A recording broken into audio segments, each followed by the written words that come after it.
নমস্কার বন্ধুরা, স্বাগতর দুনিয়াতে সবাইকে ওয়েলকাম জানাই। আজ আমি বানাবো টেস্টি পাবদা মাছের ঝাল। এই ঝালের রেসিপিটা আপনারা দেখুন, গরম ভাতে দুপুরবেলা জমিয়ে খেতে পারবেন। চলুন কিভাবে পাবদা মাছের ঝাল বানিয়েছি দেখানো যাক।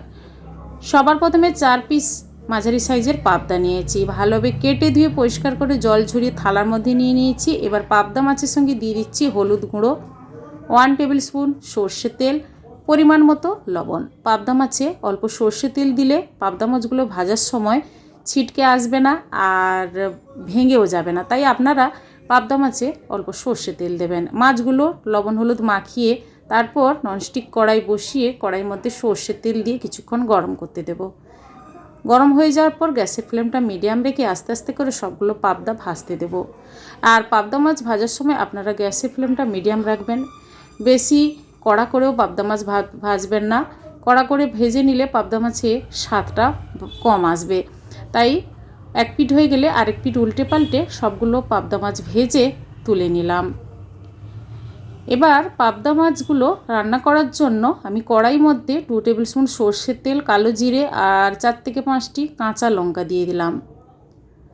নাড়াচাড়া করে নেওয়ার পর দিয়ে দেব 1 টেবিল স্পুন পেঁয়াজ বাটা। আগে আমি পাবদা মাছের ঝাল বানিয়েছিলাম শুধুমাত্র সর্ষে বাটা দিয়ে, আজ আমি পেঁয়াজ দিয়ে বানাচ্ছি। আপনারা বানাবেন, দারুণ লাগবে খেতে। শুকনো লঙ্কা বাটা 1 টেবিল স্পুন, কাশ্মীর লঙ্কার গুঁড়ো হাফ টেবিল স্পুন হলুদ গুঁড়ো দিয়ে দিলাম। তেলের মধ্যে এই মশলাগুলো নাড়াচাড়া করে নেব। গ্যাসের ফ্লেমটা লো রেখে আস্তে আস্তে করে মশলাগুলো নাড়াচাড়া করে নেওয়ার পর দিয়ে দেব জল। জলটা আমি দেব 2 কাপ থেকে 2.5 কাপের মতো। আর গ্রেভিটা আপনারা যে যেমন খেতে ভালোবাসেন সেইভাবে অনুপাতে পাবদা মাছের ঝালে জল দেবেন।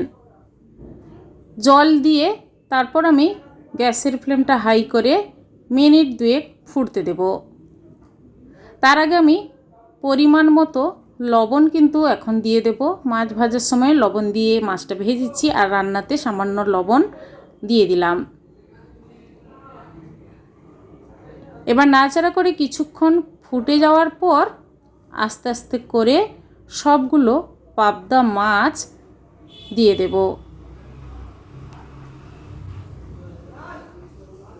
পাবদা মাছগুলো দেওয়ার পর আমি দিয়ে দেব সর্ষে বাটা। অনেকে কালো সর্ষে বাটা দেন কিংবা সাদা সর্ষে বাটা দেন, আমি এখানে 1 টেবিল স্পুন সাদা সর্ষে বাটা দিলাম। মাছের ঝালে সর্ষে বাটা ভালোভাবে মিশিয়ে দেব। মিশিয়ে আরও মিনিট 4 ফোটাবো গ্যাসের ফ্লেমটা মিডিয়াম রেখে। আস্তে আস্তে করে দেখুন কালারটাও কিন্তু খুব সুন্দর এসেছে আর খেতে অপূর্ব লাগবে।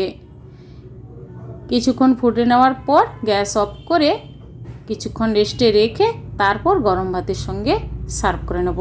এইভাবে পাবদা মাছের ঝাল আপনারা দুপুরবেলা বানিয়ে গরম ভাতের সঙ্গে খান। বন্ধুরা কেমন হয়েছে কমেন্ট করে অবশ্যই জানাবেন, লাইক করবেন আর আমার চ্যানেলটি বন্ধুরা সাবস্ক্রাইব করে নেবেন। আজ এই পর্যন্ত, আবার হাজির হয়ে যাব যে কোনো সময় নতুন কোনো রেসিপি নিয়ে। সবাই ভালো থাকুন, সুস্থ থাকুন, ধন্যবাদ।